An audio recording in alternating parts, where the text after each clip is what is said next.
மிதுன ராசி என்பவர்களுக்கு இந்த குரு பயிற்சி எப்படி இருக்க போகிறது? அப்போ 2025ஆம் ஆண்டு வரக்கூடிய இந்த குரு பயிற்சி பார்த்தீங்கன்னா மிதுன ராசிக்கு ராசியிலே குரு அமரப் போகிறார். அப்போ உங்களுக்கு ஜென்ம குரு நடக்க போகிறது. ராசிக்கு 7-10 குடையவர். 7ங்கிறது களத்திர பாவகம். அதே நேரத்தில் 10ஆம் இடத்த அதிபதியாக தொழில் ஸ்தானமாக குரு பகவான் வருகிறார்.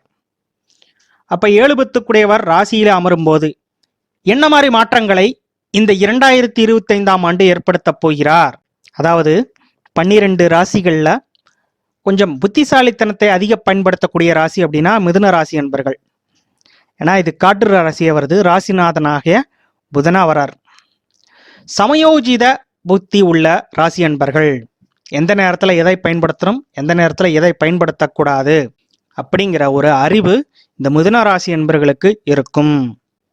அப்ப சந்திரன் மீது குரு பயணிக்கும் போது பொது பலனா பார்த்தீங்கன்னா உடல் பருமன் அதிகரிக்கும்.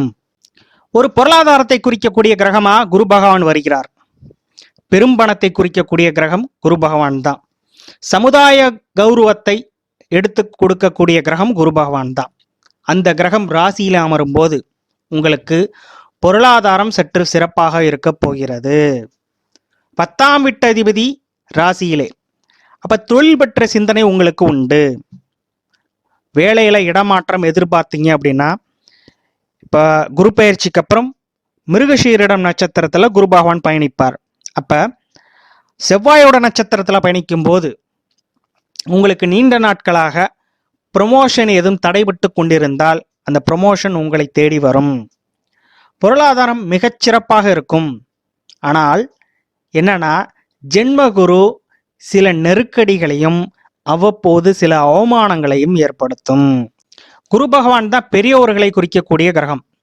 பெரியோர்கள் அப்படின்னா உங்க குடும்பத்துல இருக்கக்கூடிய பெரியவங்க, வெல்விஷர்ஸ், உங்களுக்கு நன்மை தரக்கூடிய பெரியவர்கள் அப்படின்னு எடுத்துக்கலாம். அப்ப அவர்களுடைய ஆதரவு உங்களுக்கு உண்டு. அதே நேரத்துல இந்த குரு பகவான் 7ஆம் வீட்டு அதிபதியாக களத்திர பாவத்திற்கு அதிபதியாக வரார். அப்ப 7 ராசியில பயணிக்கிறார். அப்ப இந்த இடத்துல பாத்தீங்கன்னா நீண்ட நாட்களாக திருமணமாகாதவர்களுக்கு திருமணம் கைகூடும். அதே நேரத்துல நீண்ட நாட்களாக திருமண தடை இருந்துகிட்டே இருக்கு அப்படின்னா இப்ப வரக்கூடிய மே மாசத்துக்கு அப்புறம் வரக்கூடிய காலகட்டங்கள் உங்களுக்கு திருமணம் நடக்கக்கூடிய, சுபகாரியம் நடக்கக்கூடிய அமைப்புகள்லாம் உங்களுக்கு உண்டு. ஏன்னா குரு பகவான் தன்னுடைய வீட்டை, அதாவது களத்திர பாவகத்தையே பார்வை செய்கிறார் 7ஆம் பார்வையாக. அப்ப வரனே வரல சார், ரொம்ப நாள் எங்களுக்கு வரனே வரல அப்படின்னா இந்த குரு பயிற்சிக்கு அப்புறம் பார்த்தீங்கன்னா வரன் வர துவங்கும். பொருளாதாரம் சிறப்பாக இருக்கும்னு சொல்லிட்டேன். பொருளாதாரத்தை குறிக்கக்கூடிய கிரகம் குரு பகவான ராசியில இருக்கிறதுனால நீங்க ஒரு கடனை எதிர்பார்த்தீங்க அப்படின்னா அந்த கடன் உடனடியாக கிடைக்கும். ஏன்னா குரு பகவான் எந்த ஒரு நிலையிலும் உங்களுடைய பண தேவையை பூர்த்தி செய்யக்கூடிய கிரகம். அவர் ராசியிலே அமர்வது உன்னதமான அமைப்பு. என்ன அவ்வப்போது சில தர்ம சங்கடமான நெருக்கடிகளை தருவார், சில அவமானங்களையும் தருவார். அதே நேரத்தில் தொழில் ஸ்தானாதிபதியாக குரு பகவான் வருகிறார். அப்ப தொழிலை விரிவுபடுத்தக்கூடிய எண்ணத்தை தூண்டுவார். ஏற்கனவே ஒரு தொழில் செஞ்சுக்கிட்டு இருக்கேன் சார், இன்னொரு தொழில் செய்யலாமா, இரட்டைத்தன்மையை ஏற்படுத்துவார். புதன் தான் கல்விக்குரிய கிரகம். அப்ப அந்த இடத்துல குரு பகவான் பயணிக்கும் போது புதுசா ஏதாவது படிப்பை எடுத்து நம்ம படிக்கலாமா, புதுசா ஏதாவது கத்துக்கலாமா, பொருளாதாரத்தை ஈட்டுறதுக்கு நம்ம ஏதாவது சர்டிஃபிகேஷன் பண்ணலாமா அப்படிங்கிற ஒரு எண்ணத்தை தூண்டுவார். அது இந்த சமயத்துல குரு பயிற்சிக்கு அப்புறம் செய்தால் உங்களுக்கு வெற்றியை தரும். குரு பகவான் ஒரு காற்று ராசியில பயணிக்கிறார். மிதுன ராசி அப்படிங்கிறது ஒரு காற்று ராசி. அப்ப பாத்தீங்கன்னா குரு பகவான் தான் வழிபாட்டுக்குரிய கிரகம். அப்போ இந்த குரு பயிற்சிக்கு அப்புறம் பார்த்தீங்கன்னா ஆன்மீக ஸ்தலத்துக்கு நீங்கள் போயிட்டு வரக்கூடிய அமைப்புகள்லாம் உண்டு. அதே நேரத்தில் இந்த குரு பகவானுடைய பார்வை நம்ம எடுத்துக்கிட்டோம் அப்படின்னா 5ஆம் பார்வையாக ராசிக்கு 5ஆம் இடத்தை பார்வை செய்வார். இப்போ சுக்கிரனோட வீட்டை பார்வை செய்யறதுனால நீண்ட நாட்களாக குழந்தை பேறு இல்லாதவர்களுக்கு குழந்தை பேறு கிடைக்கும். குலதெய்வ கோயிலுக்கு போக முடியாமல் இருக்கு சார் ரொம்ப நாளாக, இப்போ குரு பயிற்சிக்கு அப்புறம் போகக்கூடிய அமைப்புகள்லாம் உங்களை தேடி வரும். 5ஆம் இடம் பூர்வ புண்ணியஸ்தானம். அப்போ நீங்கள் சேர்த்து வைத்த புண்ணியெல்லாம் வெளிப்படக்கூடிய காலகட்டங்கள்.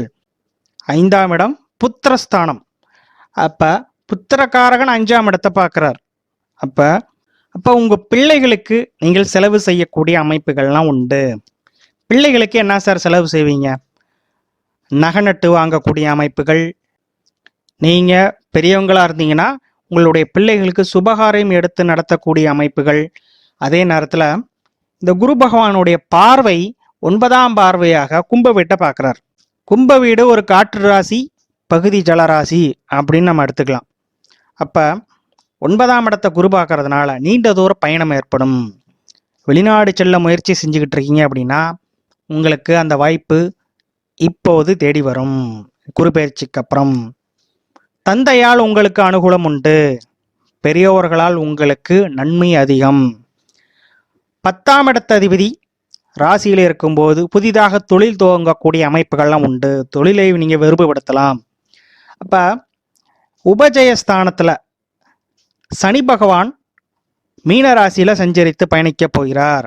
காலபுருஷனின் 10ஆம் அதிபதி சனி உங்களது ராசிக்கு 10ஆம் இடத்துல பயணிக்கும் போது தொழில் மூலம் உங்களுக்கு லாபம் ஈட்டக்கூடிய அமைப்புகள்லாம் உண்டு. இந்த சனியும் பார்த்தீங்கன்னா உபயராசியில் பயணிக்கிறார். அப்போ நிச்சயமாக தொழில் வெற்றியை கண்டிப்பாக தருவார். பொதுவாக அந்த ஜென்மகுரு பெரியவர்களுக்கு சில நெருக்கடியை கொடுத்தாலும் சிறியவர்களுக்கு படிப்பவர்களுக்கு அற்புதமான அமைப்பு. ஏன்னா புதனோட வீட்டில் குரு பகவான் பயணிக்கிறார். மாணவர்கள் படிப்பில் நன்கு கவனம் செலுத்துவார்கள், நன்கு படிப்பார்கள். இப்போ மாணவர்களை பொறுத்த மட்டும் பிரச்சனை எதுவும் இல்லை. வீடு வாசல் வாங்கக்கூடிய அமைப்புகள்லாம் இருக்கா அப்படின்னு கேட்டீங்கன்னா புதனோட வீட்டில் குரு பகவான் பயணிக்கும் போது காளிமனை வாங்கக்கூடிய அமைப்புகள்லாம் இங்கே அதிகமாக இருக்கு. அப்போ இந்த கோச்சார குரு தரக்கூடிய பலன் பார்த்தீங்கன்னா இப்போ நான் சொன்னதெல்லாம் இந்த குரு பயிற்சிக்கு மிதுன ராசி என்பவர்களுக்கு பொது பலன்.